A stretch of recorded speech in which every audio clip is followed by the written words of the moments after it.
नमस्कार मंडळी, S S फूडकट्टा या चॅनलमध्ये तुमचं स्वागत आहे. तुम्ही कधी सोयाबीन मंचुरियन खाल्ले आहेत का? नसेल खाल्ले तर ही रेसिपी नक्की पहा आणि मंचुरियन बरोबर मस्तपैकी आपण एक सॉस तयार करणार आहोत. व्हिडिओ शेवटपर्यंत नक्की पहा. चला तर जराही वेळ न घालवता रेसिपीला सुरुवात करूया.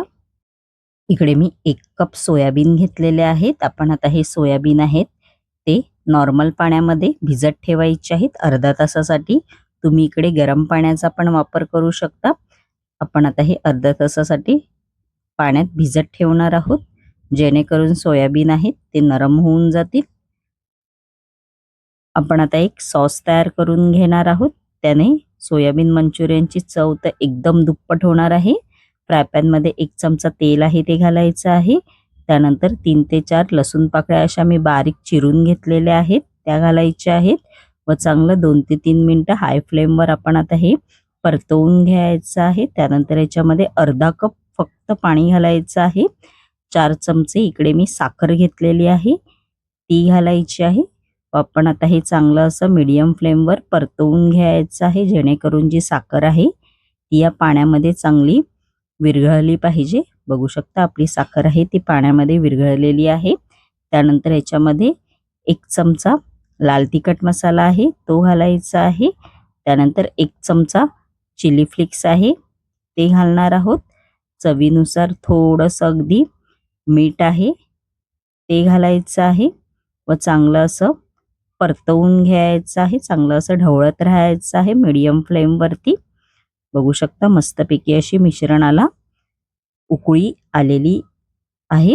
बघू शकता तुम्ही अशी उकळी काढून घ्यायची आहे. त्यानंतर याच्यामध्ये कॉर्नफ्लॉवरची सॅलरी आहे ती घालायची आहे, जेणेकरून जो आपला सॉस आहे तो थोडासा दाटसर होऊन जाईल व असं ढवळून घ्यायचं आहे. गॅसची फ्लेम इकडे मीडियमच ठेवा. बघू शकता आपला सॉस आहे तो चांगला असा दाटसर झालेला आहे. एकदम असा गोड आंबट तिखट लागतो हा सॉस आणि नक्की हा करून पहा, खूपच भारी लागतो आणि मस्तपैकी आपला हा सॉस आहे तो तयार झालेला आहे. आपण आता मस्तपैकी सोयाबीनचे मंचुरियन बनवायला सुरुवात करूया. इकडे मी बाउल घेतलेला आहे. बाउलमध्ये आपण आता 2 चमचे इकडे असं मी घट्ट दही करून घेतलेलं आहे ते घालायचं आहे बाउलमध्ये. त्यानंतर याच्यामध्ये अर्धा चमचा बेडगी मिरची मसाला आहे फक्त कलरसाठी तो घालायचा आहे. अर्धा चमचा हळद आहे ती घालायची आहे. त्यानंतर याच्यामध्ये अर्धा चमचा गरम मसाला आहे तो घालायचा आहे. 1 चमचा इकडे धणे पावडर घेतलेली आहे मी ती घालायची आहे. त्यानंतर अर्धा चमचा चाट मसाला आहे तो घालायचा आहे.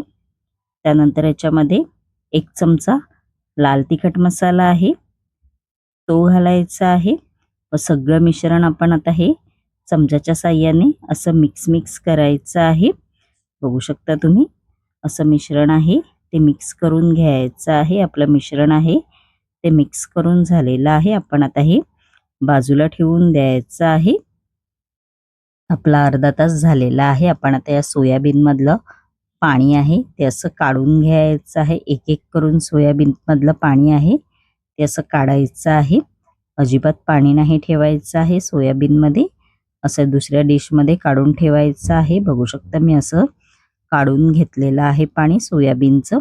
त्यानंतर जे आपण दह्याचं मिश्रण तयार केलं होतं त्यामध्ये हे सोयाबीन आहेत ते असे घालायचे आहेत व चमच्याच्या साहाय्याने आपण आता हे सगळं मिश्रण आहे ते मिक्स करायचं आहे. दह्याचं मिश्रण आहे ते मस्तपैकी असं सोयाबीनला लागलं पाहिजे.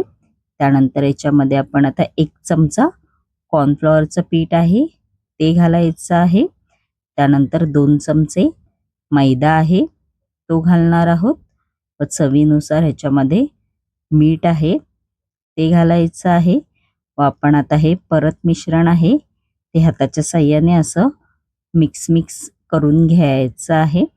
आपलं मिश्रण आहे ते मिक्स करून झालेलं आहे. त्यानंतर ह्याच्यामध्ये 1 चमचाच पाणी आहे ते घालायचं आहे. बघू शकता तुम्ही व परत असं मिक्स करून घ्यायचं आहे. त्यानंतर फक्त कलरसाठी इकडे मी अर्धा चमचा बेडगी मिरची मसाला आहे तो घालणार आहे व परत असं मिक्स करून घ्यायचं आहे आणि आपलं मिश्रण आहे ते तयार झालेलं आहे. आपण आता ह्याचे मस्तपैकी असे सोयाबीन मंचुरियन बनवायला सुरुवात करायची आहे. तेल गरम करायला कढईमध्ये मी आधीच ठेवलं होतं. आपण आता हे सोयाबीन मंचुरियन आहेत ते या तेलामध्ये असे एक एक करून सोडायचे आहेत. बघू शकता तुम्ही. गॅसची फ्लेम इकडे मीडियमच ठेवायची आहे. आपल्याला मीडियम फ्लेमवरच हे मस्तपैकी असे तळून घ्यायचे आहेत. मध्ये मध्ये असं पलटी मारत राहायचं आहे. बघू शकता मस्तपैकी असा कलर आलेला आहे आणि आपले मस्तपैकी असे सोयाबीन मंचुरियन बघू शकता तुम्ही तयार झालेले आहेत. आणि आपला मस्तपैकी असा वेगळ्या पद्धतीचा आंबट चिंबट गोड तिखट असा सॉस पण तयार आहे आणि मंचुरियन पण मस्तपैकी तुम्ही खाऊ शकता.